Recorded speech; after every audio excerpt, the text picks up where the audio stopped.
Welcome back. Hello and welcome to Focus. Today we're looking at Turkey's so-called Kurdish problem, the marginalisation and radicalisation of young Kurds in Turkey and how the authorities struggle to deal with it.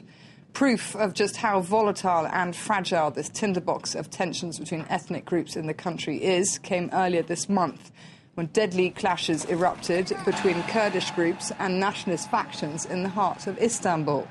The wave of violence triggered after the Supreme Court moved to ban a political party, the DTP, accusing it of supporting and having links to Kurdistan Workers' Party, or PKK, a banned rebel group that's pushing for an independent Kurdistan. Now, it is important to point out that the Turkish Prime Minister Recep Tayyip Erdogan did go on the record to criticise the court's move to outlaw the party.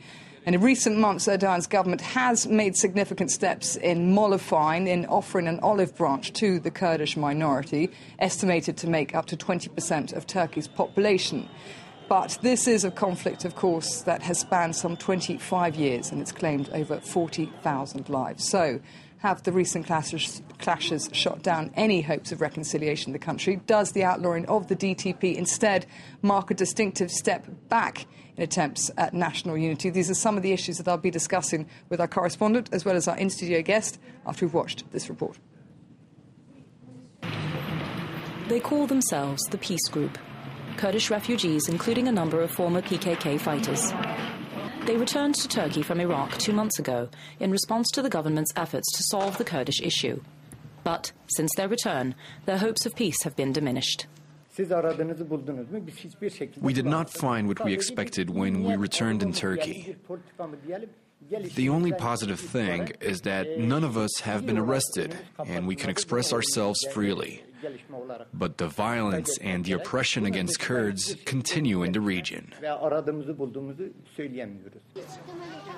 The decision reached by the Turkish judges to close the pro-Kurdish DTP party due to their ties to the PKK has aggravated what is already a tense situation. In the past few weeks, there have been many clashes between the Turkish police and young Kurds in southeastern Turkey. 3 people have been killed and hundreds of youths arrested. The events have been labelled by some as a Kurdish intifada.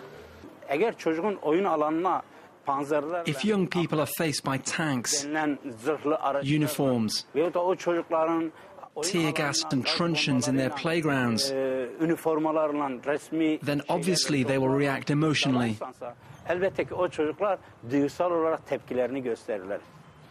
This is Arif Akkaya. His 17-year-old son has been jailed for participating in a riot. He faces 7 years in prison if his sentence is confirmed following an appeal. When they stopped my son, he was sent to the anti-terrorism department and tortured for 4 days. He was beaten and insulted in every possible way. When he was released, he experienced a psychological breakdown. The family of Abdullah Demirbaş, the mayor of a district of Diyarbakir, had a similarly harrowing experience. His son, also 17, has joined the PKK guerrillas based in the nearby mountains. Last May, even though I'm a politician, I was sentenced to 2 years in jail for printing official brochures in Kurdish. My son said, "You see, Dad, politics solve nothing.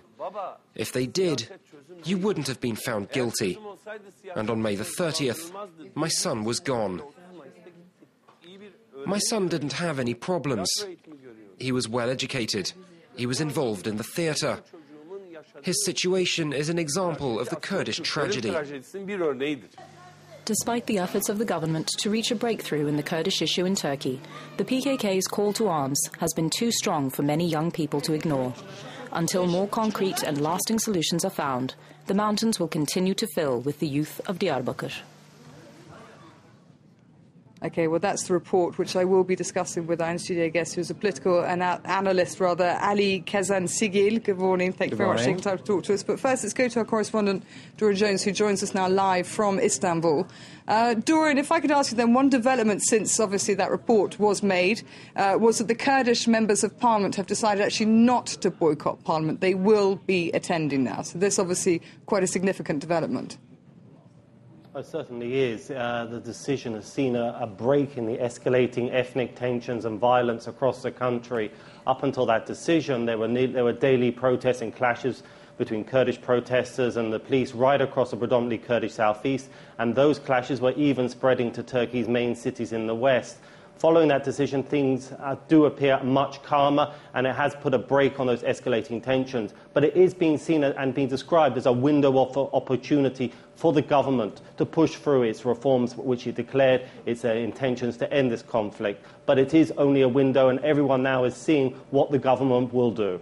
Okay, Ali Kazansigil, I see you nodding away then to what our correspondent was saying. I agree with him, yes. Do you think then it's encouraging this is largely thanks to the Kurdish, basically? Yes, I think Öcalan, their leader, who's imprisoned in jail, made a very, I think, it's a historical decision not to respond to this decision, which I find very unproductive, to close down the Kurdish party, not by escalating in violence, but by staying within the parliament and trying to working with the government to find a political, democratic solution to the Kurdish issue. That's a very encouraging orientation, and I hope this will continue. And it's true that the window of opportunity is very narrow, so it has to be seized now. Okay, and I'll bring Dorian back in, actually, because, Dorian, there is sort of a discrepancy, really, because as was mentioned in your report, I mean, for many of the Kurdish youth, they do feel that there is provocation from the Turkish authorities. I mean, we heard it there. Kurdish intifada was mentioned. Well, that's right. I mean, I've spoken to many people involved in this Kurdish struggle, as it were. People were saying that if these tensions had continued, there was talk of widespread uprisings in the main Kurdish cities, civil disobedience, all these kind of things, and people were using the word intifada. And also, I mean, one point that this report also raised was the fact that Kurdish children are being sent to adult prisons. And this didn't even happen in the height of the conflict of the 1990s. And this is a key issue for the Kurds, that they're saying, why doesn't the government change this law, which is seen as a major step in helping to diffuse tensions. At the moment, the government is still deliberating over this. So this is seen as a key test of the government's commitment. If it fails, then you could actually see a further ratcheting up of ethnic tensions, violence, which hasn't been seen since the 90s. So things are very tense, and this is seen as a critical moment. Okay, indeed, Ali Kazansigil, in fact, well, one thing is that the government does not completely control the army in this matter.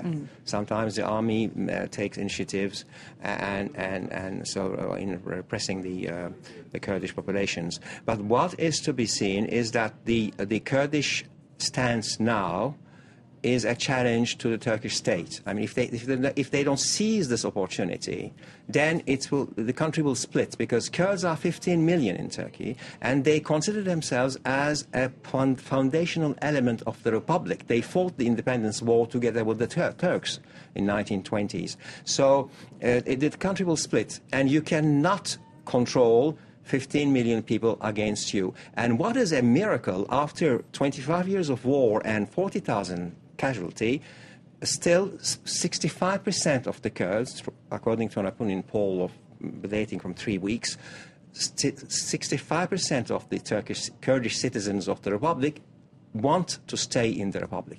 Okay. And that's incredible. So the Turkish authorities would be totally stupid if they don't respond positively to the situation. We're running very short on time, so Ali Kazansigil, if I could ask you very briefly then, do you think the AK Party, the ruling AK Party, is actually capable of doing this then? I mean, the AK Party is doing this partly to end this struggle and the war, and partly also for electoral reasons. They want to keep their electorate in this region. Okay. And so I think the government is committed, but there's the army, there are the opposition is against. So it's a difficult issue, but they have to go on with it. And Dorian Jones, I'll put that to you then. Let's look at the AK Party very briefly, of course, because we're running out of time. But is the AK Party capable of solving this Kurdish issue during Erdogan's term, for example? Yes, well, that's the major debate that's going on within the party. By all accounts, the party is deeply divided, with various factions for and against it. It's key whether Erdogan can regain control on this issue and drive through his agenda, but it's far from clear whether he will do that. Okay, Dorian Jones talked to us there live from Istanbul. Thank you very much. And also to our guest, Ali Kazansigil, a political analyst and also expert on Turkish affairs. Thank you very much for taking part in this morning's Focus. That's it then for this part of the morning edition. Do stay with us. News does continue after this short break.